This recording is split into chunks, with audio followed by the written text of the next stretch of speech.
মধ্যপ্রাচ্য জুড়ে যুদ্ধের শঙ্কা যখন তুঙ্গে, তখন ইরান ছুড়ে দিয়েছে এক ভয়ঙ্কর হুমকি। বিশ্ব জ্বালানি সরবরাহের লাইফলাইন হরমুজ প্রণালী বন্ধ করে দেওয়ার হুমকি দিয়েছে তেহরান। কি এমন আছে এই সরু জলপথে যে এটি বন্ধ হলেই থমকে যেতে পারে পুরো বিশ্বের অর্থনীতির চাকা? বিস্তারিত জানতে ভিডিওটি না টেনে সম্পূর্ণ দেখুন।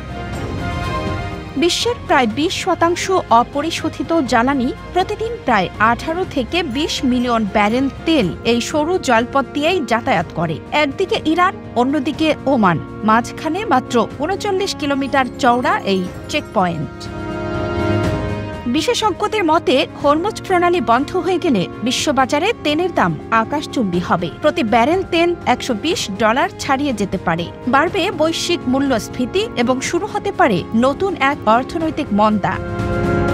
এই হুমকি ইরানের ট্রাম্প কার্ড। এটি প্রতিরোধের একটি রূপ। এটি শুধু অঞ্চল নয়, গোটা বিশ্বের অর্থনীতিকে কাঁপিয়ে দিতে পারে। ইরানের পার্লামেন্টের নিরাপত্তা কমিশনের এক সদস্য জানিয়েছেন, ইসরায়েলের সাম্প্রতিক হামলার প্রেক্ষিতে হরমুজ প্রণালী বন্ধের বিষয়টি এখন গুরুত্ব সহকারে পর্যালোচনা করা হচ্ছে।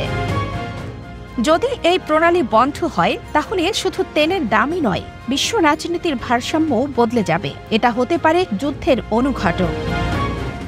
এমনকি যুক্তরাষ্ট্রের প্রেসিডেন্ট ডোনাল্ড ট্রাম্প এই ঘটনাকে ইরানে আঘাত হানার জন্য অজুহাত হিসেবেও ব্যবহার করতে পারেন বলে মত দিয়েছেন হিউস্টনের বিশেষজ্ঞরা।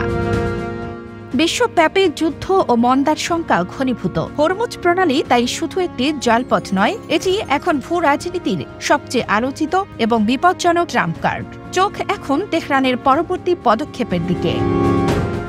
কানিজ ফাতেমা, নিপা, খবর সংযোগ।